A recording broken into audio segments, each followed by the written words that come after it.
great to see you here. When we talked at the G20, we talked about the need for us as partners to continue not only to stay partners, but to increase our coordination, and that's something that we're going to do. I think your phrase was, when we work together, we can achieve great things, and I believe that. I know the American press is tired of hearing me say this, but I'm optimistic. I'm optimistic about the future and the near term, and it's going to be hard, but there's a lot we can do together. And the fact is, we've been partners and friends. We're NATO partners. We're involved in the North American Leaders Summit. Today, we're going to be going over and seeing our counterpart, the President of Mexico. But I think what we should be doing, and we are doing, is demonstrating the unlimited economic potential that we have when we work together and in the hemisphere, and to help the entire hemisphere. There's a lot we're going to be talking about, including clean energy. We should be the clean energy powerhouse of the world. That's not hyperbole.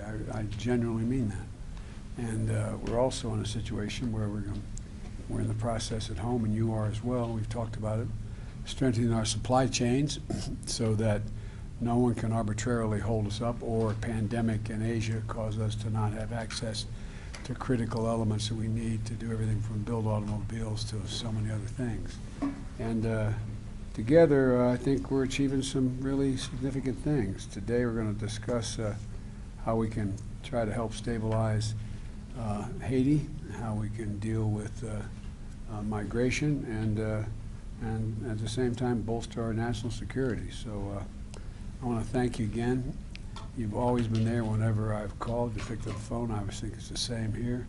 I don't think we have, as I told one foreign leader who was with a different perspective than you and I have on world peace. And I said to him, I said, well, I'm lucky. I got Canada north and Mexico to the south, and 2 oceans on either side. You've got, and I described his circumstance. And he just looked at me like, but it's true. We got to make the most of it.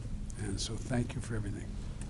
Thank you, Joe. It's so good to be able to spend a little time with you here on some more local issues. You and I have been working so closely on significant global issues, whether it's the pressures of China and Russia's illegal invasion of Ukraine, and the need to continue to stand up strong for democracy, for the rule of law, for opportunities and inclusive economic growth around the world. But as you say, there are tremendous things that we can build on here at home. North America is the largest free trading bloc in the world, larger even than the European Union.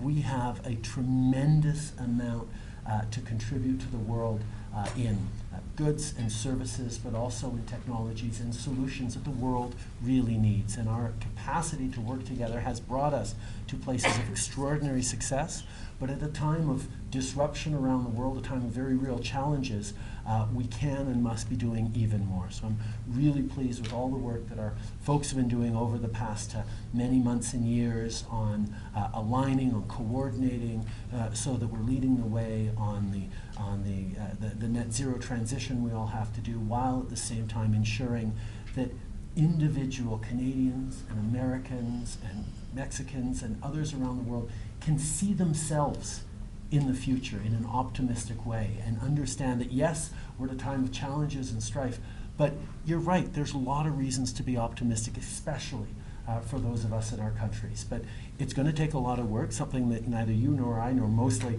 our citizens have ever been afraid of.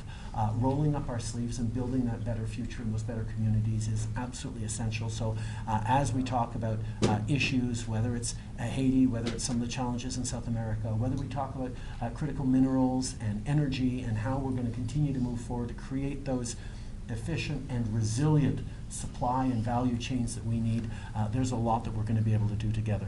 C'est un énorme plaisir de pouvoir m'asseoir encore une fois avec le président Biden pour parler des défis auxquels on fait face, mais surtout des façons que nous avons en tant qu'amis et pays de travailler ensemble pour livrer pour nos citoyens et pour le monde, que ce soit au niveau de l'environnement, que ce soit au niveau des technologies, que ce soit au niveau de la croissance économique pour tous.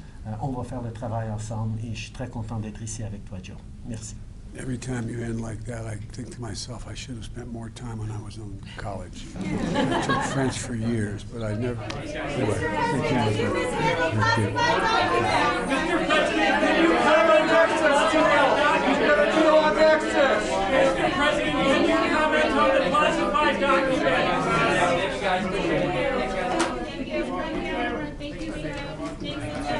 You know, it's fascinating to see that